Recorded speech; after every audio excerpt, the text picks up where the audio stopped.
À quel point tu vois, toi, les femmes qui viennent te voir, qui n'ont pas du tout conscience de l'importance de cette hygiène de vie-là. Oui, bien manger et s'hydrater 5 fruits et légumes par jour, mais il n'y a pas vraiment cette conscience de l'impact sur la santé et sur nos hormones et sur la santé vraiment globale. Alors ça, c'est un gros sujet parce que je vais y venir, mais les réseaux sociaux contribuent aussi à ça. Mm-hmm. C'est-à-dire que déjà, de base, il faut savoir que les hormones, elles régulent tout dans notre organisme.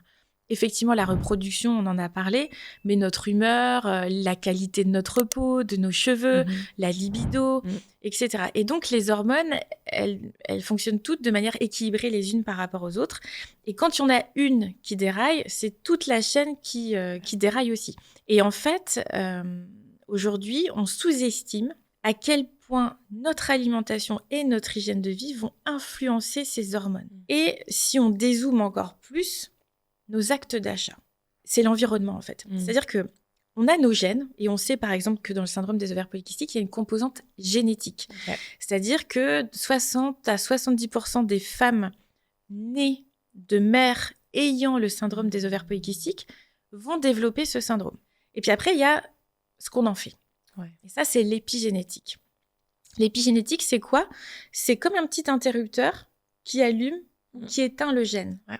L'épigénétique, quelque part, c'est la somme de toutes les expositions au cours de notre existence. Donc, ça peut être les pesticides, le bisphénol A, mais aussi l'alimentation qu'on a eue, comment on a régulé notre stress. Et tout ça, ça va allumer ou éteindre ce gène.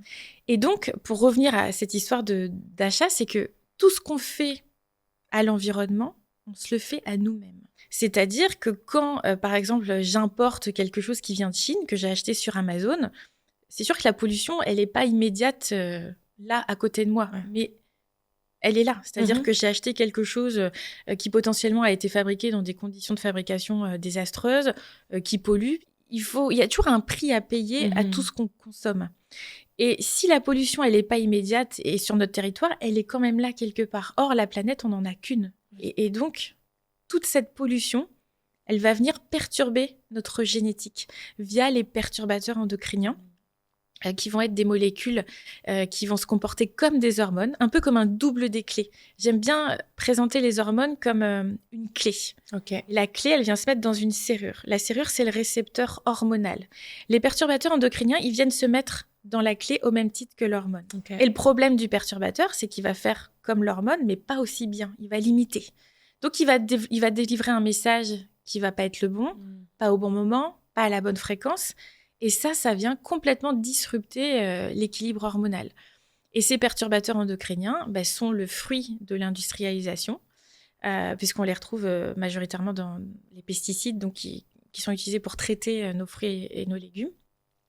On va les retrouver dans les produits cosmétiques, notamment, dans les produits ménagers, mais aussi dans les retardateurs de flamme, dans les tapis, dans les moquettes, tout ce qui nous entoure. Dans tout ce qui nous entoure, dans les sprays désodorisants, il y en a véritablement partout.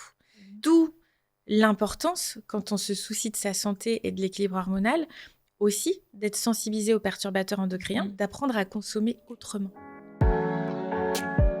Merci à vous pour votre écoute. Et si le podcast vous a plu, n'hésitez pas à vous abonner, à liker cet épisode et surtout à nous suivre sur tous les réseaux sociaux sous le nom de Bien-être Simple. On donne encore plus de conseils bien-être là-bas. Je vous dis à bientôt pour transformer votre vie, un épisode à la fois.